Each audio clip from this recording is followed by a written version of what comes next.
In the last video, we talked about prosperity and how the real currency of abundance is not money but consciousness. And now we arrive at the destination this entire series has been building toward. 13 videos, each one going deeper, each one pointing in a direction. And they've all been pointing here, to the thing that every human being, regardless of culture, age, background, belief, is fundamentally searching for. You have searched for it in relationships. You have searched for it in achievement. You have searched for it in accumulation. You have searched for it in understanding. And there is a reason it keeps slipping away just when you think you found it. The thing is happiness. Not excitement, not pleasure, not the temporary relief of getting what you wanted. Genuine, stable, unshakable happiness. And the reason most people never find it is that they've been looking for it in exactly the wrong place. The happiness myth. Here is the story most of us were given. Happiness is a destination. It is located somewhere in your future. It will arrive when the right circumstances align, when you have the right relationship, the right career, the right body, the right bank balance, the right recognition. And so we spend our lives pursuing these things, reaching for the next marker, climbing toward the next level. And when we arrive, there is a moment of satisfaction, real, genuine satisfaction. But then, almost imperceptibly, the horizon shifts. The thing that was supposed to bring happiness becomes the new baseline, and the search resumes. This cycle is so universal, so consistent, so documented, that you'd think by now we would have questioned the premise. The premise is wrong. Happiness is not a destination. It is not found in conditions. Happiness is an orientation, a state of being, a way of relating to life that is fundamentally independent of what life is currently delivering.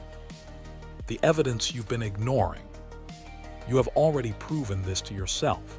You just haven't examined the evidence. Think of a time you were happy, genuinely happy, without any particular reason. A morning where everything felt right. A walk where something lifted inside you.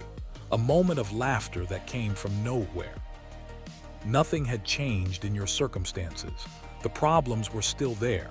The unresolved situations were still unresolved. And yet, happiness arrived. Because it was never dependent on the circumstances.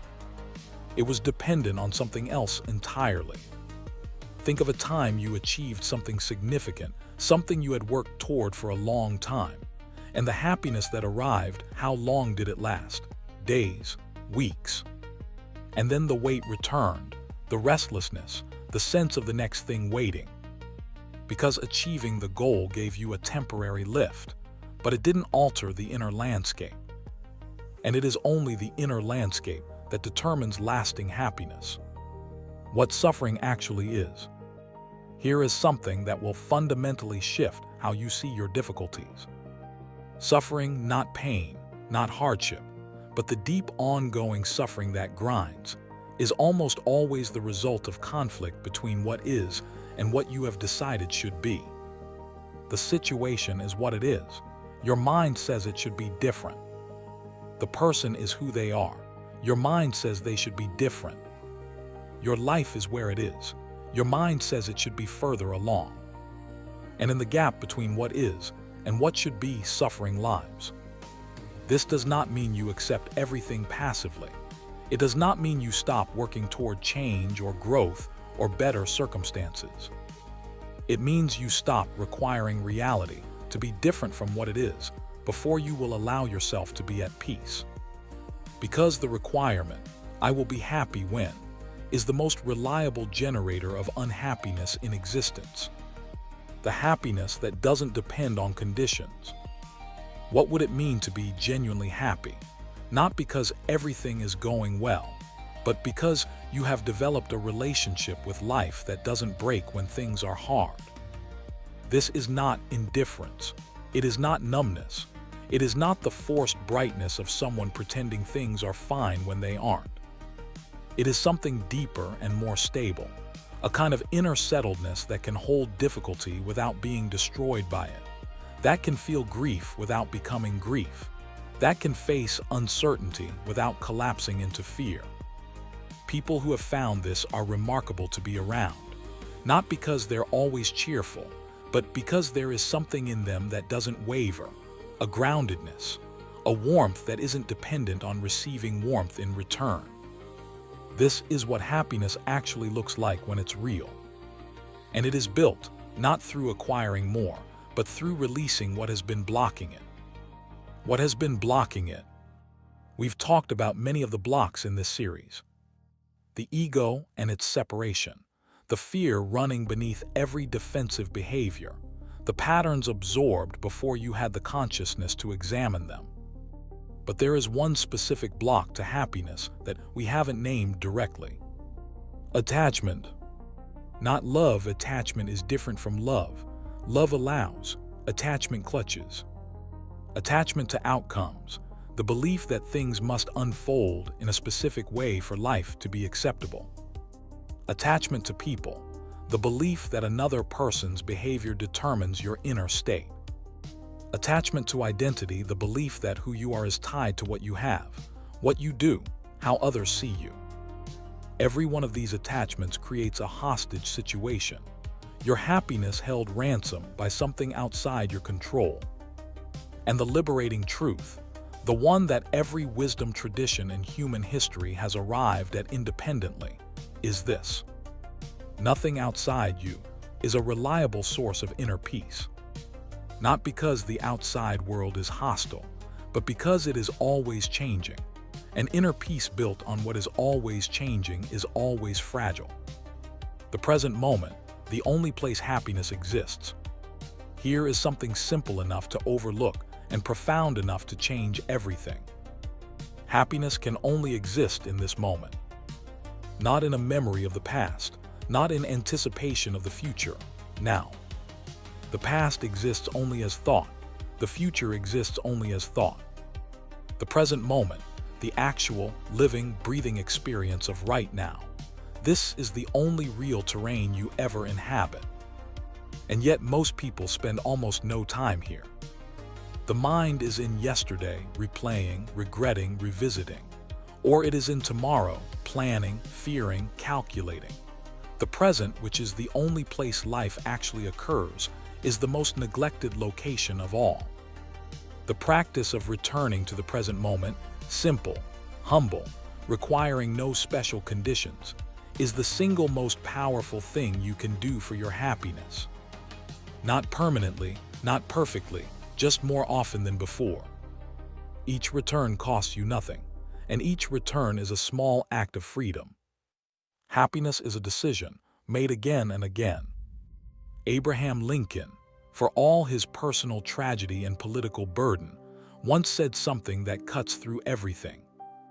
Most people are about as happy as they make up their minds to be. This isn't spiritual bypassing. He carried losses that would break most people. He was not saying circumstances don't matter. He was saying that the decisive factor beyond circumstances is the orientation you choose, repeatedly, consciously, against the pull of the default. Because the default for most minds in their untrained state is to drift toward complaint, toward comparison, toward the gap between what is and what should be. Happiness is the practice of coming back from that drift, again and again and again. Not with force, with gentleness, the way you'd redirect a curious child from something dangerous, not harshly but firmly with love. What builds toward this? Everything in this series, the awareness of the force, the signs, the ego, the alignment, the relationships, the thoughts, the prosperity, all of it has been pointing here. To the recognition that the life you are searching for is not constructed from the outside in. It is lived from the inside out. The inner landscape, the quality of your thoughts, the depth of your awareness, the genuineness of your love, the steadiness of your peace. This is what creates the experience of your life. Not the circumstances, the inner landscape. And here is the most extraordinary thing. I want to leave you with today. That landscape is not fixed. It is not your destiny. It is not determined by your history. It is alive. It is responsive. It changes every time you make a different choice, even a small one. The person you are capable of becoming is not a fantasy. It is the next version of who you already are, available to you at any moment you decide to grow toward it. And that decision, that genuine, daily, humble, courageous decision, is the most creative act available to any human being. Before the next chapter, we've covered extraordinary ground in these 13 videos. But here is something I want you to sit with. Everything we've discussed, the force, the signs, the blocks, the practices, the consciousness, it all lives in the realm of knowing. And knowing, without being translated into living, remains only interesting. The question that matters now is not, do you understand this? The question is, are you willing to live it? Even imperfectly, even slowly, even when the old patterns pull hard. Because here is what I've discovered about people who genuinely transform. They are not the most talented. They are not the most disciplined. They are not the ones who understand the most. They are the ones who keep returning. After every slip, after every setback, after every moment they forgot everything they knew and operated from their smallest self. They just keep returning. And every return, no matter how many times it's needed, is not failure. Every return is the practice. The next chapter of this series goes somewhere I think you're ready for now. We've been building from the outside in, looking at patterns, forces, signs, blocks. Now we go to the source. To the question that everything, every philosophy, every religion, every midnight thought you've ever had has been circling. Who are you? Not your roles, not your history, not your name. Who are you? The answer is closer than you think. And it changes everything.